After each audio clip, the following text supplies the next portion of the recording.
Monsieur Lenormand à l'ouvrage.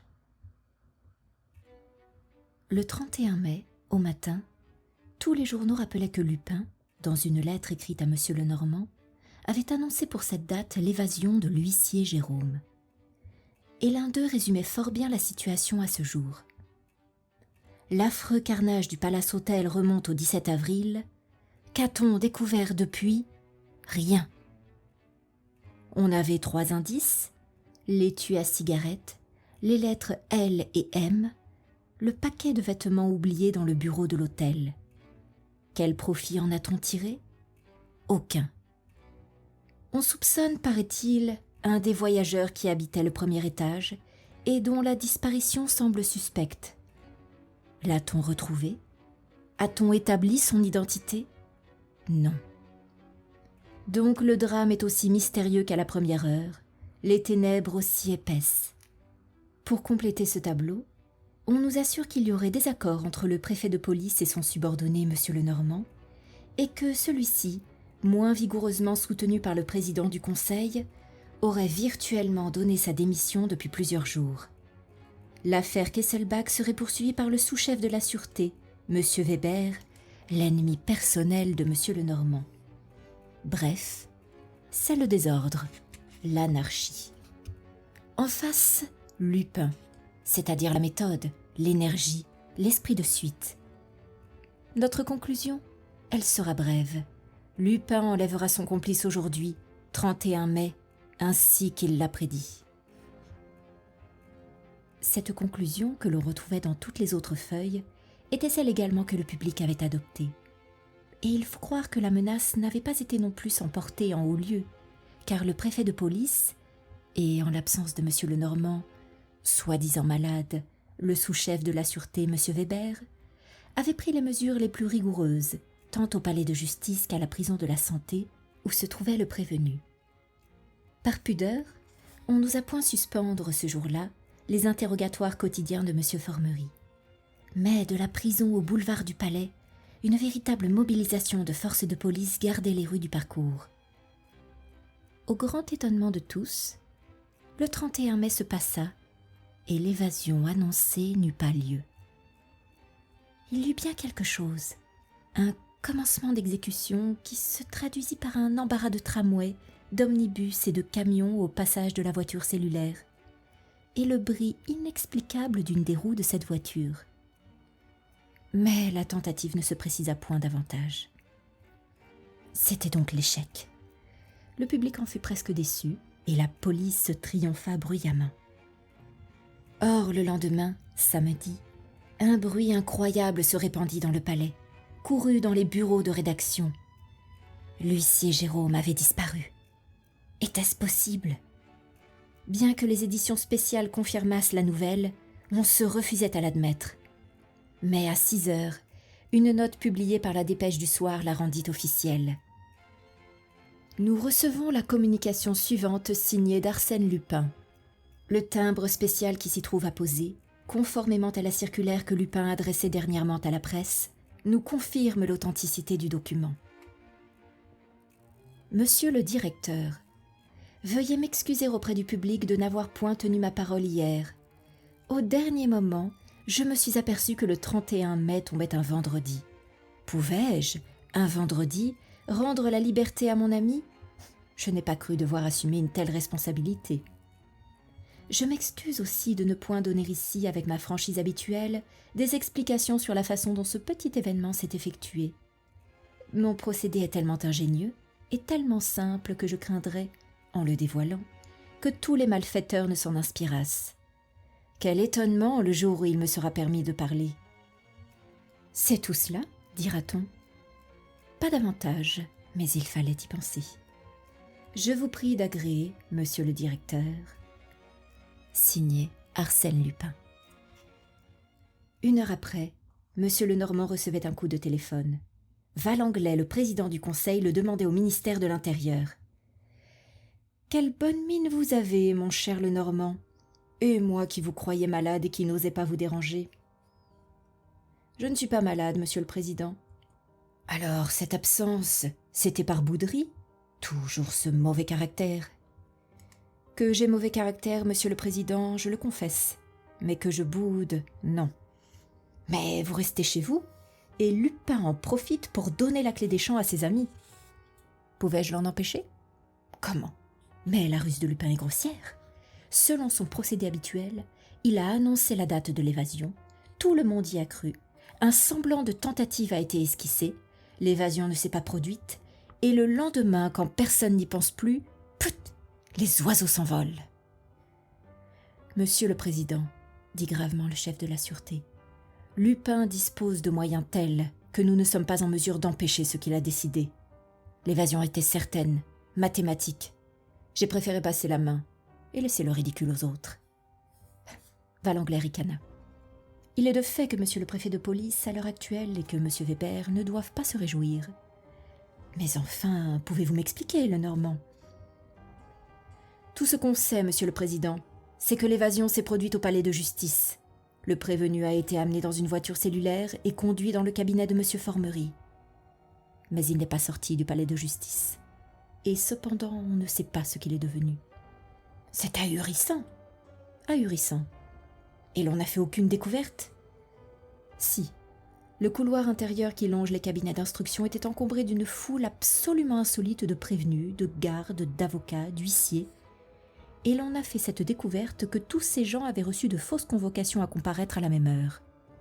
D'autre part, aucun des juges d'instruction qui les avaient soi-disant convoqués n'était venu ce jour-là à son cabinet, et cela par suite de fausses convocations du parquet, les envoyant dans tous les coins de Paris et de la banlieue.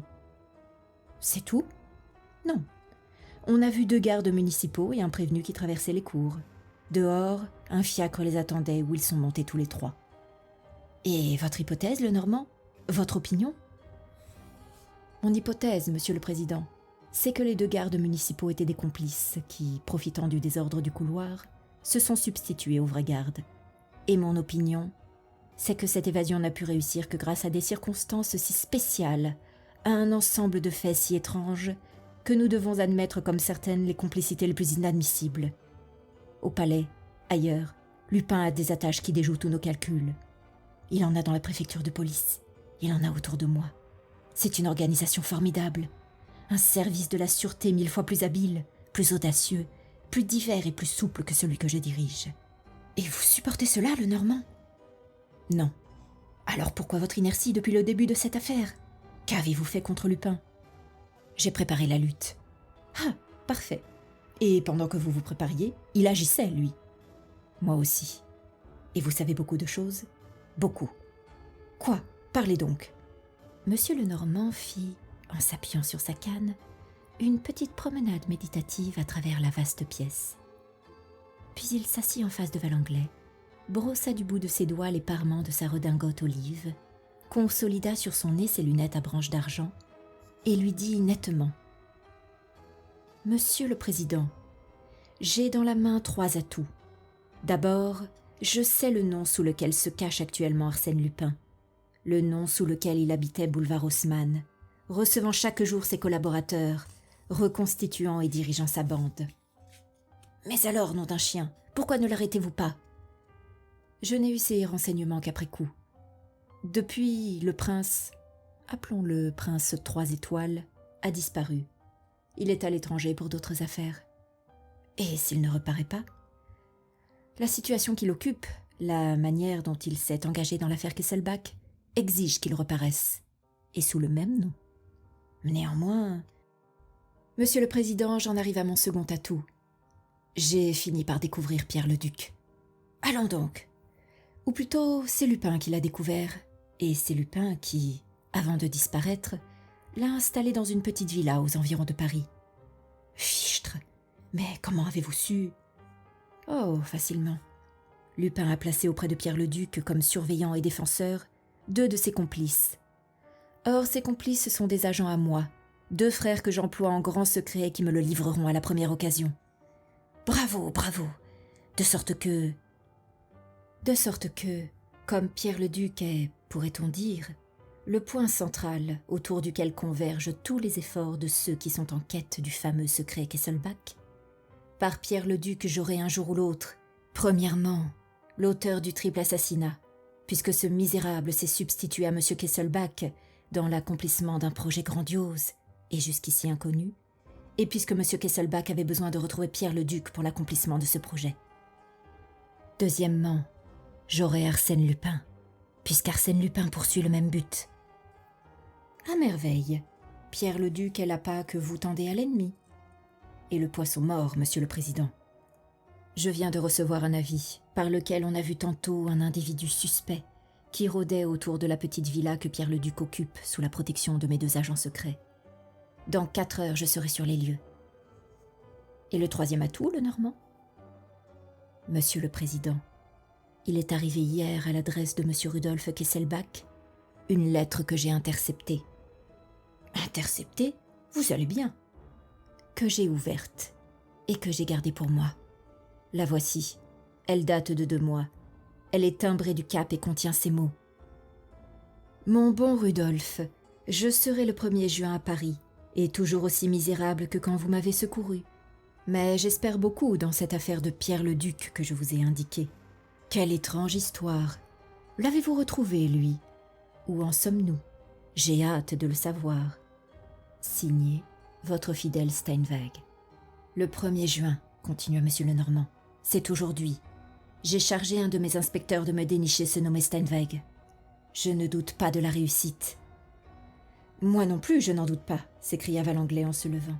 Et je vous fais toutes mes excuses, mon cher Lenormand, et mon humble confession. J'étais sur le point de vous lâcher, mais en plein.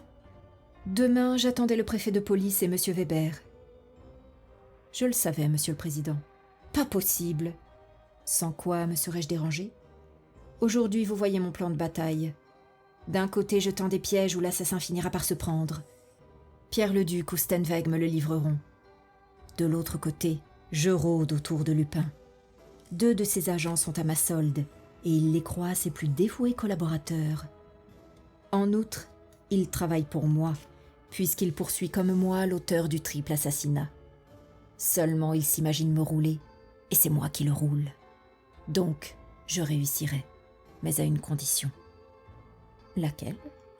C'est que j'ai les coudées franches, et que je puisse agir selon les nécessités du moment, sans me soucier du public qui s'impatiente et de mes chefs qui intriguent contre moi. C'est convenu. En ce cas, Monsieur le Président, d'ici quelques jours, je serai vainqueur, ou je serai mort. Chapitre 2. À Saint-Cloud. Une petite villa située sur l'un des points les plus élevés du plateau, le long d'un chemin peu fréquenté. Il est 11 heures du soir. Monsieur Lenormand a laissé son automobile à Saint-Cloud, et suivant le chemin avec précaution, il s'approche. Une ombre se détache. « C'est toi, Gourel ?»« Oui, chef. »« Tu as prévenu les frères Doudeville de mon arrivée ?»« Oui, votre chambre est prête. Vous pouvez vous coucher et dormir, à moins qu'on essaie d'enlever Pierre le Duc cette nuit. Ce qui ne m'étonnerait pas étant donné le manège de l'individu que les Doudeville ont aperçu. » Ils franchirent le jardin, entrèrent doucement et montèrent au 1er étage. Les 2 frères Jean et Jacques Doudeville étaient là. « Pas de nouvelles du prince Cernine ?» leur demanda-t-il. « Aucune, chef. Pierre le Duc ? Il reste étendu toute la journée dans sa chambre du rez-de-chaussée ou dans le jardin. Il ne monte jamais nous voir. »« Il va mieux ? » ?»« Bien mieux. Le repos le transforme à vue d'œil. »« Il est tout dévoué à Lupin ? » ?»« Au prince Cernine, plutôt, car il ne se doute pas que les 2 ça ne fait qu'un. Du moins, je le suppose. On ne sait rien de lui. Il ne parle jamais. Ah, c'est un drôle de pistolet. Il n'y a qu'une personne qui ait le don de l'animer, de le faire causer, et même rire. C'est une jeune fille de Garches, à laquelle le prince Cernine l'a présentée. Geneviève Ernemont. Elle est venue 3 fois déjà. Encore aujourd'hui... » Il ajouta en plaisantant. « Je crois bien qu'on flirte un peu. C'est comme son Altesse, le prince Cernine, et madame Kesselbach. Il paraît qu'il lui fait des yeux. Ah, ce sacré Lupin !» Monsieur Lenormand ne répondit pas. On sentait que tous ces détails dont il ne paraissait pas faire état s'enregistraient au plus profond de sa mémoire, pour l'instant où il lui faudrait en tirer les conclusions logiques. Il alluma un cigare, le mâchonna sans le fumer, le ralluma et le laissa tomber. Il posa encore 2 ou 3 questions, puis tout habillé, il se jeta sur son lit. « S'il y a la moindre chose, qu'on me réveille. Sinon, je dors. Allez, chacun à son poste. » Les autres sortirent. 1 heure s'écoula, 2 heures. Soudain, Monsieur Lenormand sentit qu'on le touchait, et Gourel lui dit « Debout, chef, on a ouvert la barrière. » 1 homme, 2 hommes. Je n'en ai vu qu'un. La lune apparut à ce moment. Il s'est accroupi contre un massif. Et les frères d'Hauteville. Je les ai envoyés dehors, par derrière. Ils lui couperont la retraite quand le moment sera venu. Gourel saisit la main de Monsieur Lenormand, le conduisit en bas, puis dans une pièce obscure. « Ne bougez pas, chef. Nous sommes dans le cabinet de toilette de Pierre le Duc. J'ouvre la porte de l'alcôve où il couche. Ne craignez rien. Il a pris son Véronal comme tous les soirs. Rien ne le réveille. Venez là. Hein, la cachette est bonne. Ce sont les rideaux de son lit.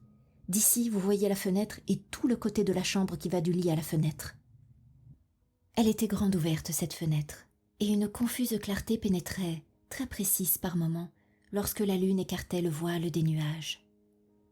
Les 2 hommes ne quittaient pas des yeux le cadre vide de la croisée, certains que l'événement attendu se produirait par là. Un léger bruit, un craquement. « Il escalade le treillage », souffla Gourel. « C'est haut, 2 mètres, 2 mètres 50. » Les craquements se précisèrent. « Va-t'en, Gourel », murmura le Normand.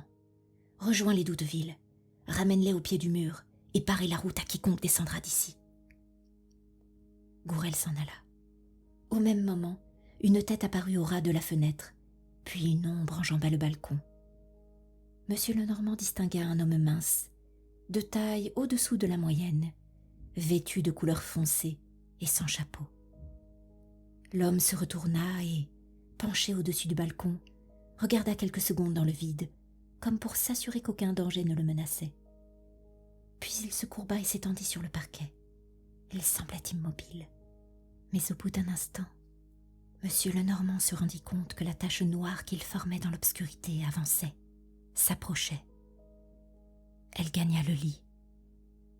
Il eut l'impression qu'il entendait la respiration de cet être, et même qu'il devinait ses yeux, des yeux étincelants, aigus, qui perçaient les ténèbres comme des traits de feu, et qui voyaient, eux, à travers les ténèbres. Pierre le Duc eut un profond soupir et se retourna. De nouveau le silence. L'être avait glissé le long du lit par mouvements insensibles, et la silhouette sombre se détachait sur la blancheur des draps qui pendaient. Si Monsieur Lenormand avait allongé le bras, il l'eût touché. Cette fois, il distingua nettement cette respiration nouvelle qui alternait avec celle du dormeur, et il eut l'illusion qu'il percevait aussi le bruit d'un cœur qui battait. Tout à coup, un jet de lumière. L'homme avait fait jouer le ressort d'une lanterne électrique à projecteur, et Pierre le Duc se trouva éclairé en plein visage. Mais l'homme, lui, restait dans l'ombre, et Monsieur Lenormand ne put voir sa figure. Il vit seulement quelque chose qui luisait dans le champ de la clarté, et il tressaillit. C'était la lame d'un couteau, et ce couteau effilé, menu, stylet plutôt que poignard, lui parut identique au couteau qu'il avait ramassé près du cadavre de Chapman, le secrétaire de M. Kesselbach. De toute sa volonté, il se retint pour ne pas sauter sur l'homme. Auparavant, il voulait voir ce qu'il venait faire. La main se leva. Allait-elle frapper? M. Lenormand calcula la distance pour arrêter le coup. Mais non, ce n'était pas un geste de meurtre, mais un geste de précaution. Si Pierre le Duc remuait, s'il tentait d'appeler, la main s'abattrait. Et l'homme s'inclina vers le dormeur, comme s'il examinait quelque chose. La joue droite, pensa M. Lenormand. La cicatrice de la joue droite. Il veut s'assurer que c'est bien Pierre le Duc. L'homme s'était un peu tourné, de sorte qu'on n'apercevait que les épaules. Mais les vêtements, le par-dessus étaient si proches qu'il frôlait les rideaux derrière lesquels se cachait M. Lenormand. Un mouvement de sa part, pensa-t-il, un frisson d'inquiétude, et je l'empoigne. Mais l'homme ne bougea pas, tout entier à son examen. Enfin, après avoir passé son poignard dans la main qui tenait la lanterne, il releva le drap de lit, à peine d'abord, puis un peu plus, puis davantage, de sorte qu'il advint que le bras gauche du dormeur fut découvert et que la main fut à nu. Le jet de la lanterne éclaira cette main. 4 doigts s'étalaient. Le 5e était coupé à la seconde phalange. Une deuxième fois, Pierre-le-Duc fit un mouvement. Aussitôt la lumière s'éteignit. Et durant un instant, l'homme resta auprès du lit, immobile, tout droit. Allait-il se décider à frapper? Monsieur Lenormand eut l'angoisse du crime, qu'il pouvait empêcher si aisément, mais qu'il ne voulait prévenir cependant qu'à la seconde suprême. Un très long silence. Subitement, il eut la vision, inexacte d'ailleurs, d'un bras qui se levait. Instinctivement, il bougea, tendant la main au-dessus du dormeur. Dans son geste, il heurta l'homme. Un cri sourd, l'individu frappa dans le vide, se défendit au hasard, puis s'enfuit vers la fenêtre. Mais M. Lenormand avait bondi sur lui et lui encerclait les épaules de ses 2 bras. Tout de suite, il le sentit qui cédait, et qui, plus faible, impuissant, se dérobait à la lutte et cherchait à glisser entre ses bras. De toutes ses forces, il le plaqua contre lui, le ploya en 2 et l'étendit à la renverse sur le parquet. « Ah, je te tiens, murmura-t-il triomphant. Et il éprouvait une singulière ivresse à emprisonner de son étreinte irrésistible ce criminel effrayant, ce monstre innommable.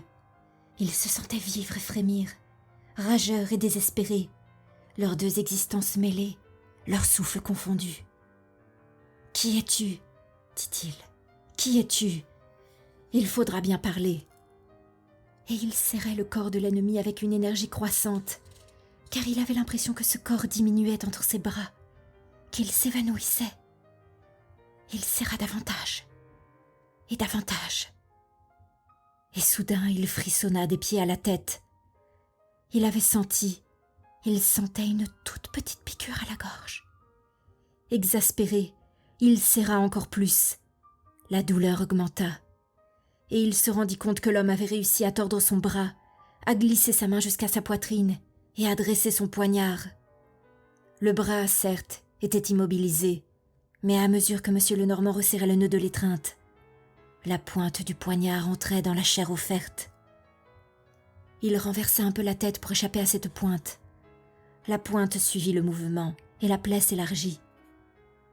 Alors il ne bougea plus, assailli par le souvenir des 3 crimes, et par tout ce que représentaient d'effarant, d'atroce et de fatidique, cette même petite aiguille d'acier qui trouait sa peau et qui s'enfonçait elle aussi, implacablement. D'un coup, il lâcha prise et bondit en arrière.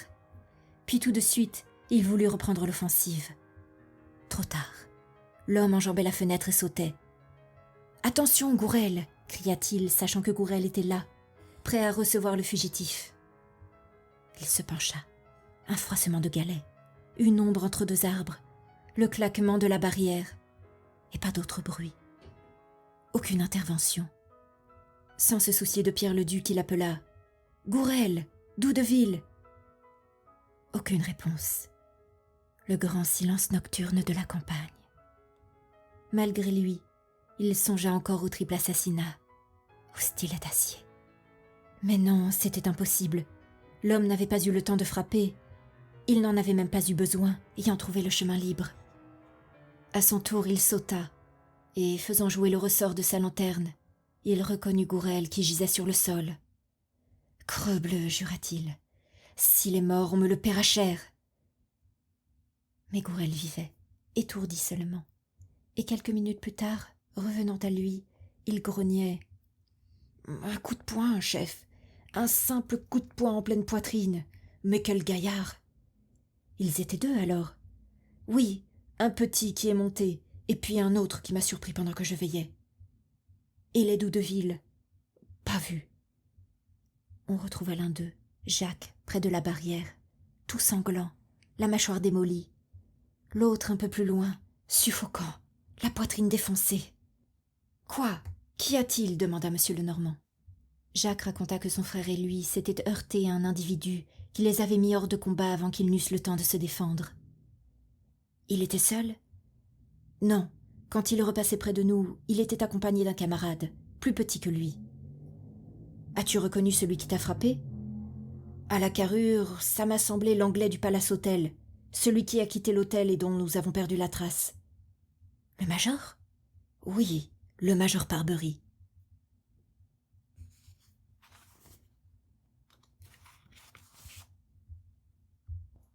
Chapitre 3. Après un instant de réflexion, M. Lenormand prononça. Le doute n'est plus permis. Ils étaient deux dans l'affaire Kesselbach. L'homme au poignard qui a tué et son complice, le major. « C'est l'avis du prince Cernine, » murmura Jacques Doudeville. « Et ce soir, » continua le chef de la sûreté, « ce sont eux, encore, les deux mêmes. » Et il ajouta. « Tant mieux.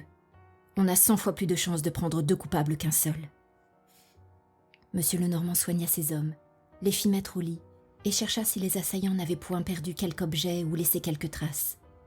Il ne trouva rien et se coucha. Au matin, Gourel et les Doudeville ne se ressentant pas trop de leurs blessures, il ordonna aux 2 frères de battre les environs et il partit avec Gourel pour Paris afin d'expédier ses affaires et de donner ses ordres. Il déjeuna dans son bureau. À 2 heures, il apprit une bonne nouvelle. Un de ses meilleurs agents, Dieuzy, avait cueilli à la descente d'un train venant de Marseille l'Allemand Steinweg, le correspondant de Rudolf Kesselbach.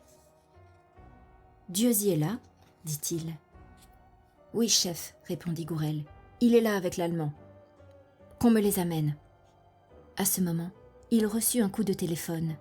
C'était Jean Doudeville qui le demandait, du bureau de Garches. La communication fut rapide. « C'est toi, Jean? Du nouveau ?»« Oui, chef, le major Parbury. »« Eh bien, nous l'avons retrouvé. Il est devenu espagnol et il s'est bruni la peau. Nous venons de le voir. Il pénétrait dans l'école libre de Garches. Il a été reçu par cette demoiselle. Vous savez, la jeune fille qui connaît le prince Cernine, Geneviève Ernemont. Tonnerre !» Monsieur Lenormand lâcha l'appareil, sauta sur son chapeau, se précipita dans le couloir, rencontra Dieuzy et l'Allemand et leur cria « À 6 heures, rendez-vous ici !» Il dégringola l'escalier, suivi de Gourel et de 3 inspecteurs qu'il avait cueillis au passage, et s'engouffra dans son automobile. « À Garches, 10 francs de pourboire !» Un peu avant le parc de Villeneuve, au détour de la ruelle qui conduit à l'école, il fit stopper.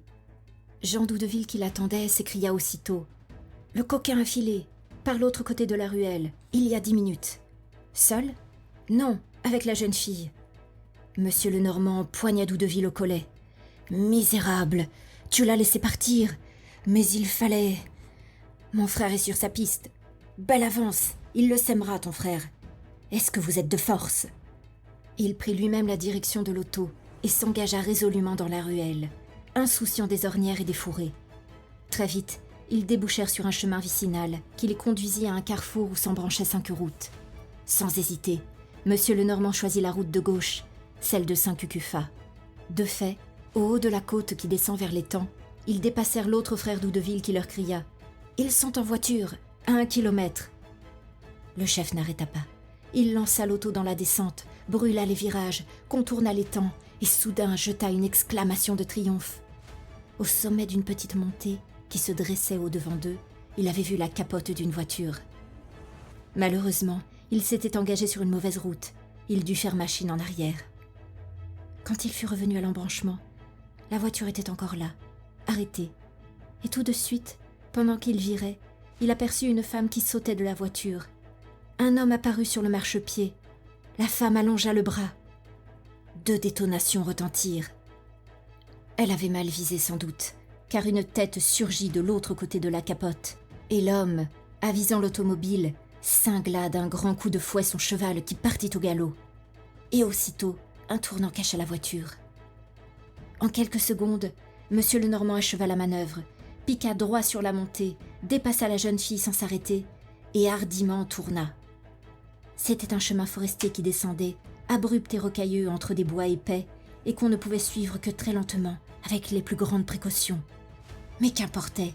À 20 pas en avant, la voiture, une sorte de cabriolet à 2 roues, dansait sur les pierres, traînée, retenue plutôt par un cheval qui ne se risquait que prudemment et à pas compter. Il n'y avait plus rien à craindre. La fuite était impossible. et les deux véhicules roulèrent de haut en bas, cahotés et secoués. Un moment même, ils furent si près l'un de l'autre que M. Lenormand eut l'idée de mettre pied à terre et de courir avec ses hommes. Mais il sentit le péril qu'il y aurait à freiner sur une pente aussi brutale, et il continua, serrant l'ennemi de près, comme une proie que l'on tient à portée de son regard, à portée de sa main. « Ça y est, chef, ça y est !» murmuraient les inspecteurs, étreints par l'imprévu de cette chasse. En bas de la route s'amorçait un chemin qui se dirigeait vers la Seine, vers Bougival. Sur terrain plat, le cheval partit au petit trot, sans se presser et en tenant le milieu de la voie. Un effort violent ébranla l'automobile. Elle eut l'air, plutôt que de rouler, d'agir par bonds ainsi qu'un fauve qui s'élance, et se glissant le long du talus, prête à briser tous les obstacles, elle rattrapa la voiture, se mit à son niveau, la dépassa. Un juron de M. Lenormand, des clameurs de rage. La voiture était vide. La voiture était vide. Le cheval s'en allait paisiblement, les rênes sur le dos, retournant sans doute à l'écurie de quelque auberge environnante où on l'avait pris en location pour la journée. Étouffant sa colère, le chef de la sûreté dit simplement : « Le major aura sauté pendant les quelques secondes où nous avons perdu de vue la voiture, au début de la descente. Nous n'avons qu'à battre les bois, chef, et nous sommes sûrs de rentrer bredouille. Le gaillard est loin. Allez, et il n'est pas de ceux qu'on pince 2 fois dans la même journée. Ah, crénom de crénom !» Ils rejoignirent la jeune fille qu'ils trouvèrent en compagnie de Jacques Doudeville, et qui ne paraissait nullement se ressentir de son aventure. Monsieur Lenormand s'étant fait connaître, s'offrit à la ramener chez elle, et tout de suite, il l'interrogea sur le major anglais Parbury. Elle s'étonna. « Il n'est ni major ni anglais, et il ne s'appelle pas Parbury. »« Alors il s'appelle Juan Ribera. Il est espagnol, et chargé par son gouvernement d'étudier le fonctionnement des écoles françaises. »« Soit. Son nom et sa nationalité n'ont pas d'importance. C'est bien celui que nous cherchons. Il y a longtemps que vous le connaissez ? » ?»« Une quinzaine de jours. Il avait entendu parler d'une école que j'ai fondée à Garches, et il s'intéressait à ma tentative, au point de me proposer une subvention annuelle, à la seule condition qu'il pût venir de temps à autre constater les progrès de mes élèves. Je n'avais pas le droit de refuser. « Non, évidemment. Mais il fallait consulter autour de vous. N'êtes-vous pas en relation avec le prince Cernine ? C'est un homme de bon conseil. »« Oh, j'ai toute confiance en lui, mais actuellement il est en voyage. »« Vous n'aviez pas son adresse ? » ?»« Non. Et puis, que lui aurais-je dit ? Ce monsieur se conduisait fort bien. Ce n'est qu'aujourd'hui... Mais je ne sais. »« Je vous en prie, mademoiselle, parlez-moi franchement. En moi aussi, vous pouvez avoir confiance. »« Eh bien, monsieur Ribera est venu tantôt. Il m'a dit qu'il était envoyé par une dame française de passage à Bougival, que cette dame avait une petite fille dont elle désirait me confier l'éducation et qu'elle me priait de venir sans retard. La chose me parut toute naturelle, et comme c'est aujourd'hui congé, comme monsieur Ribera avait loué une voiture qui l'attendait au bout du chemin, je ne fis point de difficulté pour y prendre place. »« Mais enfin, quel était son but ? » Elle rougit et prononça : « M'enlever, tout simplement. Au bout d'une demi-heure, il me l'avouait. »« Vous ne savez rien sur lui ? » ?»« Non. »« Il demeure à Paris ? » ?»« Je le suppose. »« Il ne vous a pas écrit ? Vous n'avez pas quelques lignes de sa main, un objet oublié, un indice qui puisse nous servir ? » ?»« Aucun indice. »« Ah, cependant... Mais cela n'a sans doute aucune importance. Parlez, parlez, je vous en prie. »« Eh bien, il y a 2 jours, ce monsieur m'a demandé la permission d'utiliser la machine à écrire dont je me sers, et il a composé, difficilement car il n'était pas exercé, une lettre dont j'ai surpris par hasard l'adresse. »« Et cette adresse ? » ?»« Il écrivait au journal, et il glissa dans l'enveloppe une 20aine de timbres. »« Oui, la petite correspondance, sans doute, » fit Lenormand. « J'ai le numéro d'aujourd'hui, chef, » dit Gourel. Monsieur Lenormand déplia la feuille et consulta la 8e page. Après un instant, il eut un sursaut. Il avait lu cette phrase, rédigée avec des abréviations d'usage. « Nous informons toute personne connaissant monsieur Steinweg que nous voudrions savoir s'il est à Paris et son adresse. Répondre par la même voie. »« Steinweg !» s'écria Gourel. « Mais c'est précisément l'individu que Dieuzy nous amène. » « Oui, oui, fit Monsieur Lenormand en lui-même. C'est l'homme dont j'ai intercepté la lettre à Kesselbach. L'homme qui a lancé celui-ci sur la piste de Pierre le Duc. Ainsi donc, eux aussi ils ont besoin de renseignements sur Pierre le Duc et sur son passé. Eux aussi ils tâtonnent. Il se frotta les mains. Steinweg était à sa disposition. Avant 1 heure, il aurait parlé. Avant 1 heure, le voile des ténèbres qui l'opprimait et qui faisait de l'affaire Kesselbach la plus angoissante et la plus impénétrable des affaires dont il eût poursuivi la solution. Ce voile serait déchiré.